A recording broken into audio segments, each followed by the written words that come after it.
Minyak goreng masih mahal di pasaran, padahal Presiden Jokowi telah memerintahkan jajarannya untuk segera menuntaskan masalah langka dan tingginya harga kebutuhan pokok itu. Benarkah ada mafia minyak goreng seperti kata Menteri Perdagangan atau tidak tepatnya regulasi tata niaga yang jadi kendala utama? Lengkapnya dalam ulasan Istana bersama Friska Clarissa.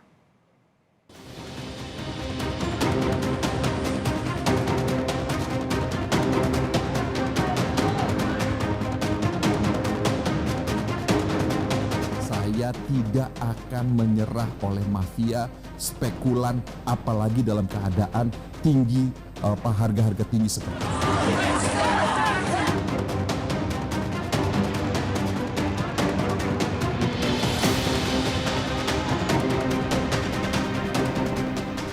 Minyak goreng langka dan mahal jadi masalah yang membuat resah warga selama beberapa bulan terakhir.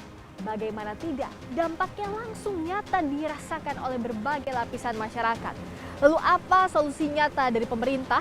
Apalagi Presiden Jokowi telah turun langsung untuk mengecek ketersediaan stok minyak goreng dan memerintahkan jajarannya untuk menuntaskan masalah ini. Lengkapnya dalam ulasan Istana. Bersama saya, Friska Clarissa. Situasi ini jadi pemandangan yang jamak ditemui dalam beberapa waktu terakhir. Meski pemerintah melalui Kementerian Perdagangan berulang kali berjanji pasokan minyak murah, aman, dan bisa tersedia di pasaran, realita di masyarakat berkata lain. Di pasar tradisional berbagai daerah, warga terutama kaum ibu rela antre mendapatkan minyak goreng lewat berbagai operasi pasar yang digelar sejumlah pihak. Di jaringan minimarket, jika pun ada, harganya naik 2 kali lipat. Kondisi ini memicu demonstrasi mahasiswa di depan gedung DPRD Kota Malang, Jawa Timur. Aksi yang berujung ricuh itu menuntut turunnya harga minyak goreng dan pencopotan Menteri Perdagangan Muhammad Lutfi. Alternatif solusi dibahas Presiden Joko Widodo bersama perwakilan petani sawit swadaya didampingi Menteri Sekretaris Negara Pratikno di Istana Merdeka, Jakarta, Rabu lalu. Jokowi juga mendorong koperasi-koperasi petani sawit swadaya untuk memproduksi minyak goreng agar tidak langka dan dijangkau dengan harga murah.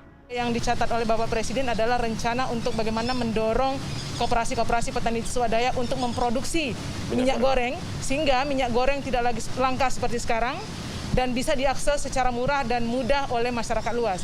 Juga untuk berdiskusi dengan para koperasi-koperasi di mana nanti akan kita bikin satu model untuk petani bisa memproduksi minyak goreng. Nah, ini biasanya minyaknya banyak, Mas. Tapi karena minyak mahal jadi harus irit-irit, gorengnya sedikit-sedikit. Mahalnya harga minyak goreng di pasaran membuat resah masyarakat. Magni Sindoro salah satunya. Pemilik warung makan kecil di Semarang, Jawa Tengah ini harus putar otak mengubah menu demi menghemat penggunaan minyak dan mengurangi kerugian. Ia berharap Presiden Joko Widodo bisa mengatasi langsung masalah ini. Biasanya saya goreng dulu karena minyak mahal, saya kalau dagang ini jadi nggak untung. Jadi akhirnya kita rebus dulu biar bisa ada untungnya. Pak Jokowi yang terhormat, saya tidak pernah meminta apa-apa dengan Bapak. Tapi saya meminta masyarakat ini dibuat tenang dan dibuat nyaman agar harga minyak bisa turun kembali seperti semula. Saya yakin Bapak bisa mengatasi hal ini karena saya kalau bilang minta sama Pak Menteri Perdagangan, Pak Menteri juga belum bisa mengatasi. Keresahan masyarakat ini pun didengar langsung oleh Presiden Jokowi. Pekan lalu, Presiden turun gunung untuk menginspeksi mendadak stok minyak goreng di sejumlah lokasi pasar dan swalayan di Yogyakarta di sela kunjungan kerjanya. 2 hari kemudian, Presiden memanggil jajarannya ke istana, termasuk Menteri Perdagangan dan Kapolri, untuk membahas kebijakan distribusi dan harga minyak goreng sawit. Setidaknya ada 3 hasil pertemuan itu. Yang pertama menetapkan harga minyak goreng curah Rp14.000 per liter, diikuti dengan subsidi minyak goreng curah dan penyesuaian harga minyak goreng kemasan dengan harga keekonomian. Kapolri pun memastikan amannya distribusi di pasaran. Tak lama kemudian, stok mulai tersedia Tetapi harganya melambung hingga 2 kali lipat, mencapai Rp45.000 hingga Rp50.000 per 2 liter di sejumlah daerah. Lalu pertanyaan yang muncul kemudian, apa benar ada mafia seperti kata Mendag atau akibat lemahnya regulasi tata niaga? Saya pastikan saya tidak akan menyerah oleh mafia, spekulan, apalagi dalam keadaan tinggi, harga-harga tinggi seperti ini. Saya berjanji saya akan bekerja setengah mati untuk memastikan terjadi keadilan yang baik. Pak Ketua, saya baru dikasih tahu oleh Pak Dirjen Perdagangan Luar Negeri, hari Senin sudah ada calon TSK-nya. Yang harus kita evaluasi adalah apakah peraturan-peraturan pemerintah ini sudah membangun iklim orang berdagang maupun investasi yang baik. Ini yang pemerintah harus mengevaluasi terhadap semua kebijakan-kebijakan dan peraturan-peraturannya.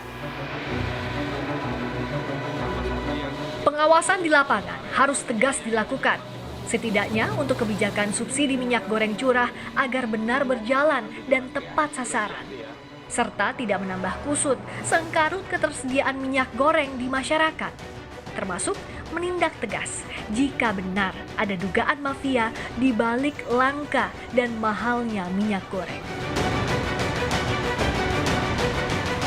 Apapun latar alasan yang disampaikan para pemangku kebijakan, hal yang ditunggu masyarakat tentu stabilnya harga dan tersedianya pasokan minyak goreng dan kebutuhan pokok lain.